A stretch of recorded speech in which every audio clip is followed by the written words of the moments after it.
à tous, moi c'est Alexandra. Alors en cette journée ensoleillée pour ma part, moi je voudrais vous parler d'un sujet qui me tient à cœur, qui peut paraître anodin comme ça, mais qui finalement s'est avéré être un des sujets majeurs en fait dans notre famille, c'est-à-dire enlever les pansements. Donc c'est-à-dire enlever les pansements des cathéters, des capteurs, de la crème EMLA quand on en met. Parce que ça revient effectivement très souvent, les cathéters, bon, ça dépend environ tous les 3 jours, ça dépend un petit peu de ce qu'on utilise. Les capteurs tous les 10 jours, tous les 14 jours, ça dépend aussi des marques. Mais voilà, c'est quand même des choses qui reviennent souvent. Et chez nous, en tout cas, alors vous me direz peut-être que c'est pas la même chose dans votre famille, mais avec notre fils de 4 ans, c'est finalement la partie qui s'est avérée la plus compliquée. En fait, on s'est rendu compte qu'il s'est très bien fait à tout le reste.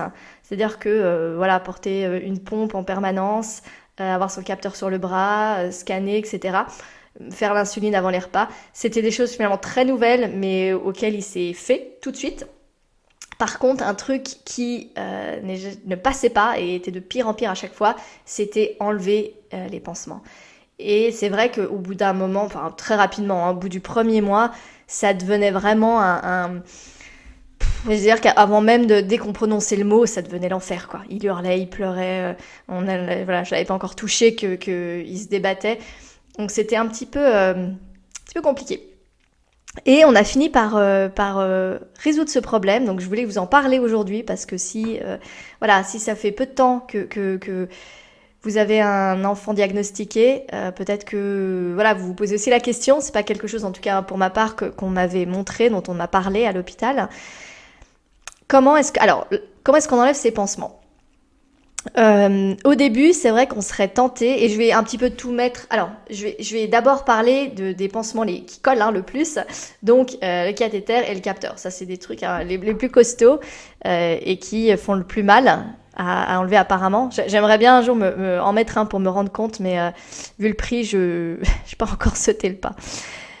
Alors, on serait tenté au début d'utiliser la lingette d'alcool, si on utilise des lingettes alcooliques pour désinfecter. C'est vrai que ça peut paraître le plus simple. Je pense qu'on est nombreux à l'avoir fait. Bon, on est aussi nombreux à se rendre compte que ça marche pas très bien, qu'en plus l'alcool, ça assèche la peau, c'est pas terrible. Donc au final, on a testé ça une fois ou deux, et puis c'était pas vraiment très concluant. Après, on a testé les corps gras, donc c'est-à-dire toutes les huiles, quelles qu'elles soient, d'ailleurs, huile de coco, huile d'olive, même de cuisine, si vous avez que ça, des huiles cosmétiques. Moi, j'ai des huiles d'argan, etc. Bon, voilà, c'est peut-être un peu cher pour l'utilisation, mais bon, au final, pourquoi pas, ça nourrit la peau en même temps. Donc, j'ai tenté avec ça, donc vraiment en imbibant. Alors là, ce qui est le mieux, c'est vraiment d'imbiber le contour bien comme il faut, et de laisser poser un petit peu, 5-10 minutes si on peut. Et voilà, donc s'il bouge pas, s'il est devant pas de patrouille par exemple ou autre, ça dépend de l'âge, ça peut être une option. Mais voilà, on laisse poser et puis après on va pouvoir l'enlever petit à petit. Ça fonctionne à peu près, c'est pas c'est pas révolutionnaire, mais c'est vrai que les corps gras, ça va vraiment aider à enlever tout ce qui est adhésif, tout ce qui est pansement. Les corps gras, ça va aussi vous servir après à nettoyer, vous savez, tout ce rond noir qu'il y a sur le bras après au bout de 10 jours, 2 semaines. Donc voilà, il y a ça qu'on a fait quelques temps, mais au début ça lui allait, et puis bon, je mettais quand même 1000 ans à le faire, parce que pour pas qu'il hurle, j'y allais petit à petit, et puis au final, il finissait par hurler, et puis ça mettait un quart d'heure. Après, on nous a conseillé, lors un rendez-vous chez le diabétologue, c'est des lingettes spéciales pour enlever les adhésifs, les pansements. Alors, ça se trouve en pharmacie, je crois qu'il y en a qui peuvent être remboursés. Ça dépend un petit peu aussi du pays où vous habitez. On nous en a donné pour essayer. Alors ça, c'était parfait à l'hôpital pour enlever le petit pansement, vous savez, transparent de la crème EMLA. Ça marchait bien. Pour les gros pansements, oui, c'est sûr que c'était mieux, c'était plus efficace à mon sens que les huiles. Après, faut quand même y aller petit à petit. Ça sèche, la lingette sèche très vite, donc au final, j'avais même pas le temps de finir d'enlever le pansement, donc que ce soit le cathéter ou le capteur, que voilà, il y avait déjà plus de produit sur la lingette. Je me suis pas non plus renseignée sur ce qu'il y a dedans, mais je suis pas sûre que ça soit très naturel. Donc tous les 3 jours, bon voilà. On peut aussi se poser la question. Mais j'ai appelé ça les lingettes magiques. Ça a joué quelques temps, ça a marché quelques temps, et puis au bout d'un moment, ouais, c'était pas incroyable. Et puis on a testé finalement autre chose, tout bête, du sens commun, mais finalement c'est ce qui a marché de façon complètement miraculeuse. C'est tout bête, hein, mais c'est de l'eau chaude et du savon. Voilà. Alors, ce que je fais, c'est que je lui donne un bain. Donc pareil, là, je m'adresse plus à des petits enfants. Après, il faut aussi peut-être adapter à l'âge. Alors lui, il a 4 ans, donc il peut encore se débrouiller. J'avais arrêté les bains depuis un moment. On était passé à la douche, mais pour la bonne cause, on y est revenu. Donc je lui donne un bain. Alors quand il s'agit du cathéter, nous on le pose en haut de la fesse. Donc je lui mets de l'eau jusqu'à la taille. Pour éviter aussi de vouloir enlever le capteur, si on n'a pas prévu d'enlever le capteur. Donc je le laisse 15-20 minutes là-dedans, à jouer avec ses Playmobil. Et puis après, je mets plein de savon, je frotte, et ça se détache d'un coup. Et c'est vraiment la seule formule dans ce que j'ai expérimenté qui se fait tout seul et qui ne l'a pas fait sourciller. Il ne s'en est même pas rendu compte. Comme je le disais, ça peut paraître un détail, mais quand on voit son enfant qui crie, qui pleure tous les 3 jours, on n'a pas envie que ça continue et on veut trouver une solution.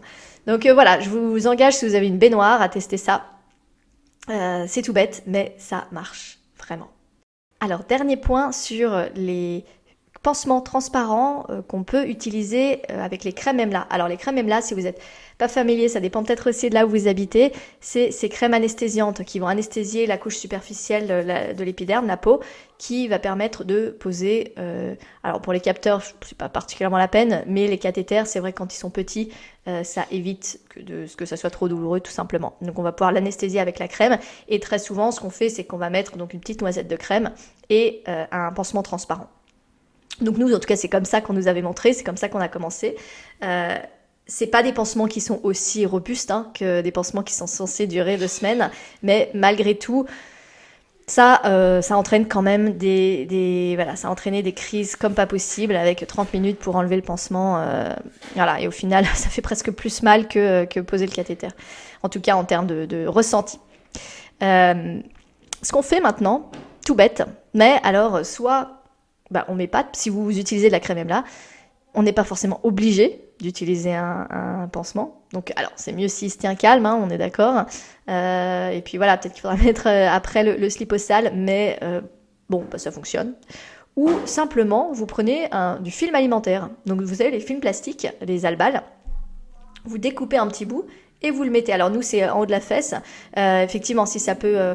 en tout cas, il faut que ça soit un endroit où ça peut tenir un petit peu. Après, avec la crème, ça va quand même tenir. Moi, je le fais tenir avec l'élastique du slip. Et alors en général, il aime bien jouer à la bagarre juste après. Je suis ravie. Mais non, en général, ça tient quand même... alors, pas aussi bien qu'un pansement, on est d'accord. Mais pour l'heure... où il doit le porter, ça suffit. Ces crèmes là, ça doit se tenir seulement 1 heure, ça doit poser seulement 1 heure. Donc au final ça marche bien, et puis ça évite de devoir le faire crier quand on l'enlève, quoi. Voilà. Écoutez, j'espère en tout cas que ça vous a été utile. Si vous êtes dans la même situation qu'on a vécue avec Léo. Si vous avez d'autres commentaires, d'autres techniques, évidemment, n'hésitez pas à les partager, on sera tous ravis. Merci, à bientôt.